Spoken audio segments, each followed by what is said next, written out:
Boom, welcome to That Gary podcast, episode 2. I'm your host, Gary, That Gary. Um, Very, very excited. I want to start by saying thank you to everybody. I got a lot of comments, a lot of positive feedback from people about last week's podcast. Helpful hints from some people. Um, Feedback, mostly positive, a couple negative, but nothing to didn't hurt my feelings. I'm not a snowflake. Um, so let's get this going. We're going to talk about breakups and relationships and what not to do and how not to break up and things that I've done in the past, which are, we're not going to say heinous because we used that word too much last time, but some things were probably not the best ideas. Lots of topic on that, but no, on top of that, I'm probably going to bounce around for some other stuff. I'm going to give a couple shout outs to people anonymous shout outs as usual. So let's do this. Number one, it's not a safe space. This is your trigger warning right now. We're going to talk about sex. We're going to talk about drugs. We're going to talk about some debauchery, alcohol abuse. We're going to do some shaming. I'm going to shame myself a little bit, but we are going to shame here, there, and everywhere. And that goes, I got to start this. So the gym today, I'm leaving the gym, and by no means am I a Southern gentleman. For those of you who live in Dallas or in the South, I don't even know what that means. So I think it's just some made up crap. But I am, a pretty decent guy, or at least most of the time. I no, I can't keep a straight face on that one. I am a decent man on occasion. I held the door for someone, right? And this woman, and I just said, "Here you go, ma'am." And I said, "Ma'am," so trying to be polite. And she said, "Oh, well, thank you. My boyfriend's in the car. He's on his way." And I'm thinking to myself, I don't care that you have a boyfriend. I'm holding the freaking door for you, right? So this is just a courtesy thing. And I go, well, he's a very lucky man. And I kind of grinned. And then she looked at me and gave me a dirty ass look and walked off. And I thought, oh man, this poor bastard. I mean, listen, girl. A, not my style. B, no, you need to be in the gym more than the 40 minutes you were probably in there anyways. And walking 10 minutes on the elliptical or 10 minutes on the treadmill, 10 minutes on the stair steppers, and then sitting on the recumbent bike reading a book for 5 minutes talking and barely moving your legs ain't gonna cut it. All right, let's just be realistic about this one. So sorry, man. I had to go there. Wasn't really bothering me per se, but it just kept spinning on my mind. So there's, again, not a safe space, people. This is about my personal experiences, and these are things that I have done. So it's not like I'm making stuff up or for shit's sake. And I'm sharing stories, but they are anonymous, and I'm going to keep them anonymous. The only person that is really reality is putting themselves out there is me. And I don't mind doing that because I just really don't give a shit. I do, but not really. To a point. So this is a big self-reflection thing for me. So we practice self-reflection, not self-deception. Some of y'all out there like to lie to yourself about everything. I'm not even going to go there because then people are going to think I'm talking about them. So if you want to be deluded and lie to yourself, or you can't look in the mirror and say, "Hey, I'm a fucked up dude." So you got a personality disorder. We all know that. One of the things, I'm not a therapist. I wouldn't take your money, steal your money like that. I wouldn't waste your EAP visits. If you got EAP, hey, great, good for you. Use those 3 visits. I have personally used those visits before in the past. I got a long list of therapists. I've got a podcast I'm going to do on how to pick a therapist and how not to pick a therapist, because the way I do it is a little bit, it's a little off kilt, and I really don't care. That's just me. This is meant to be humorous.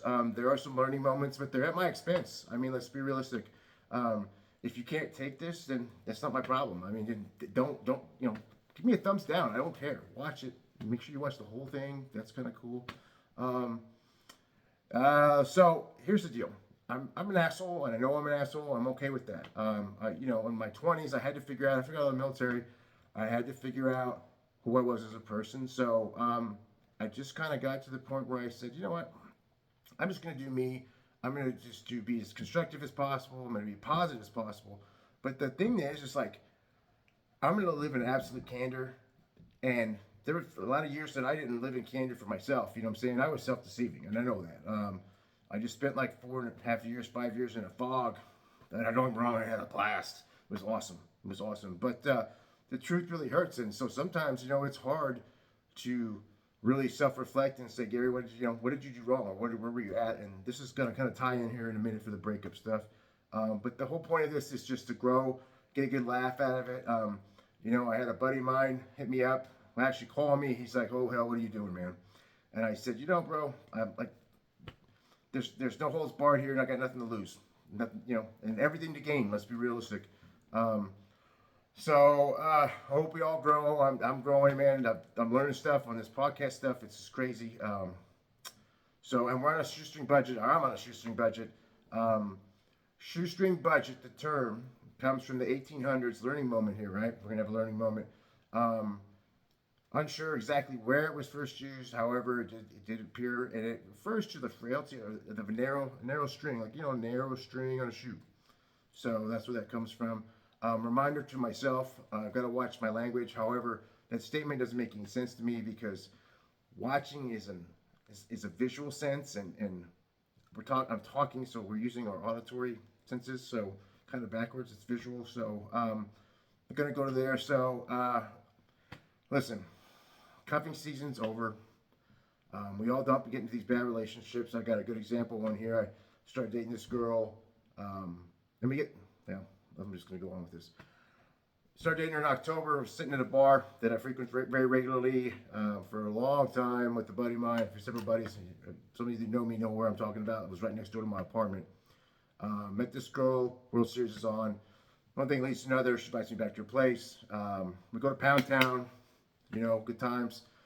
Start regularly conversing with one another, seeing each other every 2-3 days. So what I did not know about this girl initially, and then learned later, she was a sugar baby. She was probably in her mid-30s. She had a older gentleman who was in his 60s that was still paying. They lived about 7 hours apart. She had moved to Dallas. Oh well. And he was financially supporting her while she was in Dallas trying to find a job because for whatever reason she couldn't find one in the city that she was in before. So I dated this girl for a while. My friend, who is the king of nicknames, nicknamed her Swamp Thing, for whatever reason, and that was more about her personality and her as a person, and more to follow on this. So, how does this tie to cuffing season? I held on to that thing. So we were sitting at the same bar, he and I. She had gone to a place in Dallas where women go on happy hour, usually on a Wednesday or Thursday night, to go to meet guys who have money. Now, there's a lot of generational wealth in Dallas. So there's a lot of guys out there who are unattractive but have a ton of money, and so their money makes them attractive. You know who you are. And that's cool. I mean, more power to you. I'm not jealous. I wish I was unattractive and rich versus attractive and poor. So, that's fine. I could say that. So she comes from there with one of her girlfriends whom I've never met, and still have never met to this date, which this was many years ago. And she comes and sits down. I'm sitting center. She's sitting to the left, and my boy's sitting to the right. So some gentleman sits down next to us, and he's got, $15,000 Rolex on, which I did not recognize this at the time. I wasn't paying attention. I was just bullshitting with her and watching TV, which we normally did almost 4 or 5 nights a week at the same bar in the same 2 seats that he and I had. And she strikes up a conversation with this guy, and my friend catches this well before I do. And, he's wearing he's got a nice, one of the high-end phones, I don't do iPhones or whatever. One of the high-end iPhones, he's got a nice watch on, he's dressed very nicely, and she starts chatting him up. They're playing Words with Friends, and they exchange Words with Friends information. So my boy sitting by me, he waits a second, and the guy gets up to go to the bathroom, and he rips into her, and about what a gold digger she is. So that's a twofer right here. Gold digger, got the golden shovels. So she doesn't take well to it anyways. We were kind of on the outs at that point anyways. Very difficult to be the dude that's dating a woman who has a sugar daddy. Thought I was mature enough to do it. Clearly not. But I let that drag out another month or so. Whatever. It's a guaranteed sex. Let's be realistic. You know what I'm saying? When you have a partner where you're gonna have coitus on demand, you're gonna have coitus on demand. Let's be realistic. So, should have broken that off much sooner. Did not.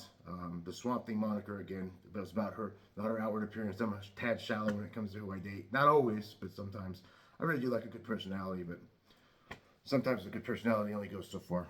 There's nothing better than a set of good Fugazis that just go miles for mileage, built for mileage, not for speed. So, You know, it's kind of like you're stuck in this stale relationship. I was not in a stale relationship per se. I was in a relationship with someone whom I should have not been in at all. But and you're stuck, right? And you don't know how to get out of it. I really believe that there's not a wrong. Well, that's not true. There's not a right way to break up with somebody, but there sure as hell is a wrong way to do it. So I recently, let's say maybe in the last year, started a relationship. I was trying to just go to Pound Town. I don't want to call it a relationship. I was trying to have a casual relationship with this woman whom I had I liked for some time, or try was interested in for some time. She's a little bit batty. Um, she we went out. We ran into each other at a party. Started making out at the party in front of everybody. Blah blah blah. Um, she just had this high expectation, exalted expectation of what should be done, and da da da da. You know, if she didn't want to drive over to where I was living, so she, expected me to get her an Uber. Okay, fine. Well, then she's like, well, you should get in the Uber and Uber to my place, pick me up, and Uber back. Because I was like, well, why would I do that? I can just Uber you here. And just very, very, flowers on the first date. I'm gonna go on flowers. Flowers on the first date is a freaking joke, man. I know a guy. I know he's watching. I know you do flowers on the first date, bro, and it works for you, and that's cool. But like to me, for my advice to you guys, flowers on the first date is a bad idea. Flowers in general are a bad idea because we tend to give them when we screw up, right? Flowers should be an everyday thing. Like, hey, this week I got you flowers. Why? Well, just because I thought you deserved them. It doesn't matter if they deserve it or not, man. Come on, it doesn't matter. It's a gift. Give a gift because you give a gift, right? That keeps you in good graces for a long time too. I mean, if you give flowers, every time you give flowers, it's because you screwed up, man. You're blowing it. You're blowing it. You're blowing it, man. You're blowing it. So, anyways, back to still relationships, man. You know what? It's a poem from 1785. It's William Cowper. It's variety. It's the spice of life. It's called The Task, but that's the theme of it. It is not Morgan Freeman in the Robin Hood movie, Robin Hood, Prince of Thieves. Allah does not say variety is the spice of life. Okay, no, they did not come from there. Absolutely not. I have a Quran. I looked for it. It's not in there. It's not that complicated to research this stuff. Anyways, so in the last 10 years, I've had like 2 long-term relationships. I call that one between 1 and 1.5 years. Um, Usually 10 exclusive relationships where, not dipping the stick in someone else. I've had a yo-yo relationship with 2 girls for about a year and a half. I think, yeah, back and forth. Like one would want to meet and da da da da, and one would want to sleep. Anyways, it was toxic for me. I was being a douche. I know that. I'm okay with that. I've accepted myself for who I am. Um, but you know, a lot of short-term relationships. I practiced the task. Variety is the spice of life for a lot of years. I consider myself a reformed womanizer, not a womanizer per se. Like, I'm not horrible. Someone once said in front of a lot of other people that I was the biggest hoe bag that he had ever known. Absolutely not. He was projecting because he is. But all in all, anyway, so I ghosted the girl that was expecting the flowers and the Uber back and forth. Like the text messages they were strong. It was just, 3-4 days into it, and it's already this, and I'm like getting anxiety, and I'm like, nah, I can't do this. I mean, it's not going to be that good. I mean, it doesn't matter. There's no trade-off. The coitus there's never a trade-off for good coitus. Spectacular coitus does not matter for toxicity. I'm telling you from experience, you can get laid anywhere you want, ladies and gentlemen. I'm speaking to both everybody, without putting up with the toxicity and the negativity and all the toxic stuff that goes along with breaking up with somebody or being with somebody when you shouldn't be, because you're just holding on to something that really isn't there. It's a reality check for some of us. I've done the ghosting. I've done the text messaging. Hey, this isn't working out for me. I know that's really shitty. I'm sorry. I've done that a couple of times, but I always love the response back, and I've done this probably more times than I'll care to admit. Whatever. I don't know, 3, 4, 5. You don't have the man. You're not a man enough. Well, first off, I would never say you're woman enough about something, because I'm not a woman and I don't know what being a woman is. So how the hell are you tell me I'm not man enough? No, I didn't want to have this conversation with you because I didn't want to spend 3 freaking hours with you arguing. I understand that you want to stay together. I do not.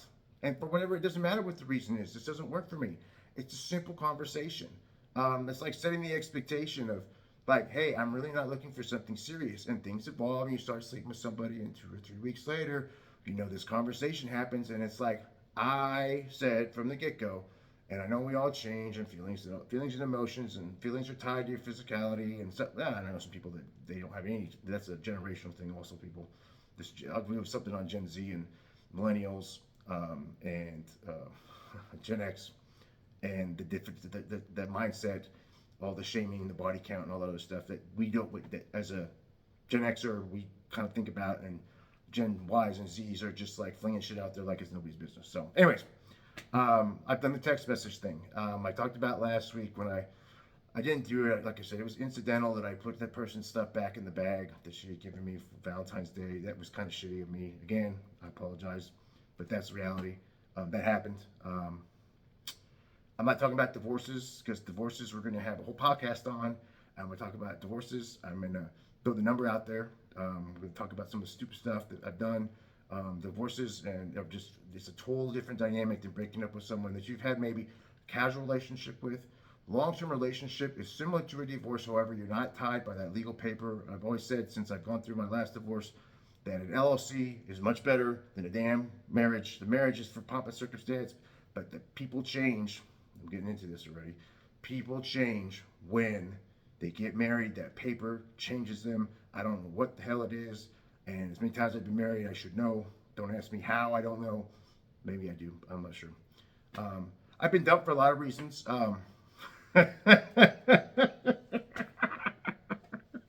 So, trying to think. So, I've been called a party boy, guilty as charged, whatever. Like I said, I spent the last 4 years in a party. I had a blast partying since COVID. Actually, since my last real full-time job. When I left the consulting firm and I was traveling internationally, from that point forward until maybe the last 3-4 months, man, I was having a good time. I was going to the club. I saw, like, 1 year, I figured out it was 48 DJs in a year.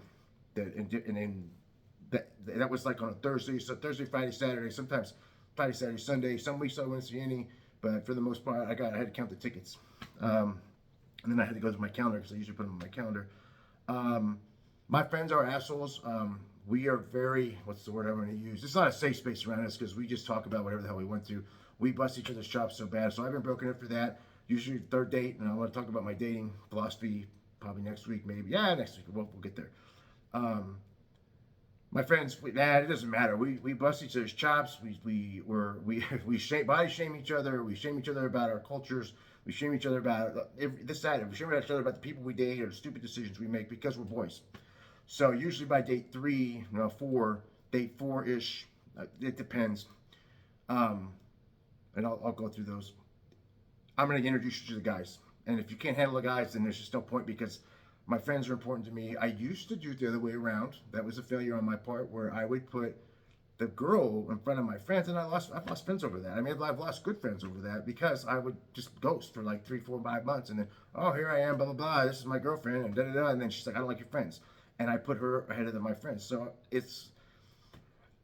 there's a balance to that. I understand if you're developing a relationship, but like, I don't know, man. So, I'm still friends with a lot of my exes. I spoke to 2 in like the last 48 hours, because they both know I'm doing this and I both watched it. Positive feedback, surprisingly. I'm going to have them both as a guest. They have both. I'm friends with them. I'm friends with several girls. I mean, I'm friends with girls that I've slept with, whatever.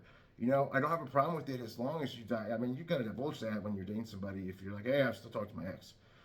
If they have a problem with it, then that's something you can discuss. And most of my exes are very understanding. If I'm with somebody, they get that. And I've been told I'm not marriage material. I mean, like, hey, whatever, man. I can say that I'm not a sustainable marriage guy. You know what I'm saying? And I've got one-liner. It's like, I don't really want to get married ever again. But if you want to practice the honeymoon every night or for the next couple of weeks, I'm cool with that. You know what I'm saying? Nothing long-term, please. So I think that's it. So I'm going to do a little bit of recommendation. So at the end of every podcast, I'm going to do a recommendation. Today, I want to recommend, I was listening to the gym today, I was doing cardio. There's a high-low. We got to go on YouTube to find this. It's high-low. High-low beat is a B2B. B2B for you that are guys that are not DJ people or into EDM. EDM for life. B2B. It's high-low. High-low is the name, one DJ. B2B, which is back-to-back, means they're going to play one song back-to-back each, like it's a battle. Space 92. So high-low B2B, Space 92. It's a mixed mag session. Just called the Crane Sessions 88 2023. It's about 130 minutes. It's a really 130. I don't know. It's like 90 minutes. Whatever. My math's off. Sorry.